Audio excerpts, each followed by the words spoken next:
Victor Hugo rencontra à Reims Chateaubriand et Lamartine. Les deux poètes étaient amis depuis longtemps. Lamartine rappela à son émule la promesse qu'il lui avait faite, le temps de tourner la page, qu'il lui avait faite d'aller le voir à Saint-Point, et celui-ci s'engagea à tenir promptement parole. Page 64 de Victor Hugo par Alfred Barboux. Charles Nodier, invité également, partit quelque temps après avec son ami. Chacun d'eux était accompagné de sa famille. Victor Hugo plaça dans la berline le berceau de sa fille. On s'avisa une fois à Mâcon de profiter de l'occasion pour visiter les Alpes et de subvenir aux frais de cette pérégrination à l'aide d'un volume fait en commun. Le livre ne fut jamais publié, mais Victor Hugo écrivit sa part. Son récit pittoresque, saisissant, a été recueilli par le témoin de sa vie. Il est plein d'épisodes charmants, d'aventures presque dramatiques, de descriptions exactes et colorées. Quand la bourse fut épuisée, on reprit le chemin de la France. Au retour, en janvier 1826, les travaux recommencèrent. Une nouvelle édition des Odes augmentées des Ballades parut, dans laquelle fut définitivement affirmé le principe de la liberté littéraire. Voici en quels termes. On entend tous les jours, à propos de production littéraire, parler de la dignité de tel genre, des convenances de tel autre, des limites de celui-ci, de l'attitude de celui-là. L'auteur de ce livre a le malheur de ne rien comprendre à tout cela. Il y cherche des choses et n'y voit que des mots.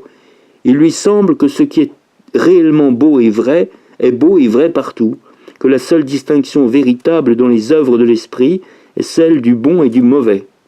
La pensée est une terre vierge et féconde, dont les productions veulent croître librement et pour ainsi dire au hasard, sans se classer, sans s'aligner en plate-bande, comme les bouquets dans un jardin classique de Lenôtre, ou comme les fleurs du langage dans un traité de rhétorique. Il ne faut pas croire pourtant que cette liberté doive produire le désordre. La liberté ne doit jamais être l'anarchie. L'originalité ne peut en aucun cas servir de prétexte à l'incorrection. Dans une œuvre littéraire, l'exécution doit être d'autant plus irréprochable que la conception est plus hardie. Ces pages, ces sages paroles, ne ressemblent point aujourd'hui à une déclaration de guerre. Elles en étaient une cependant au moment qu'elles se firent entendre, et aussitôt éclata une véritable tempête.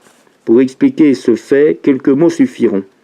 Dans les premières années de ce siècle, jusqu'à 1830, d'où date une véritable révolution littéraire, la littérature française était tombée dans un complet dépérissement. La voix des écrivains avait été couverte par le bruit du canon pendant la durée de l'Empire, et Napoléon Ier ne considérait les poètes que comme des arrangeurs de mots, utiles seulement s'ils chantaient ses lauriers. Page 66.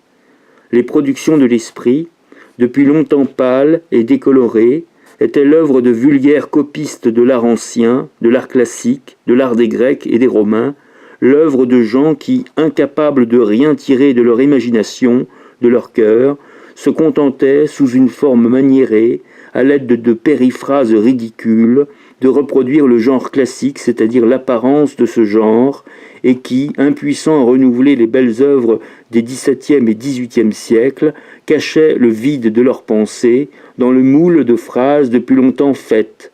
Quiconque se hasardait à ne point rester à genoux devant cette forme devenue article de foi, quiconque appelait les choses par leur nom, quiconque ne faisait point marcher les vers deux à deux, comme des bœufs, était considéré par les classiques comme un écrivain sans goût, sans pudeur, comme un homme fou allié. Le romantisme, écrivait à cette époque l'académicien Duvergier de Oran, n'est pas un ridicule. C'est une maladie comme le somnambulisme ou l'épilepsie. Un romantique est un homme dont l'esprit commence à s'aliéner. Il faut le plaindre, lui parler raison, le ramener peu à peu, mais on ne peut en faire le sujet d'une comédie. C'est tout au plus celui d'une thèse de médecine.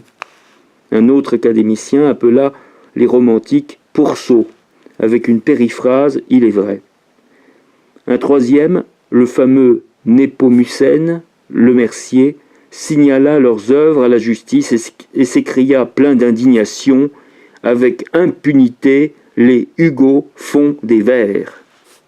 Car ces colères ridicules avaient éclaté à la suite de la profession de foi de Victor Hugo, dont nous venons de citer un passage.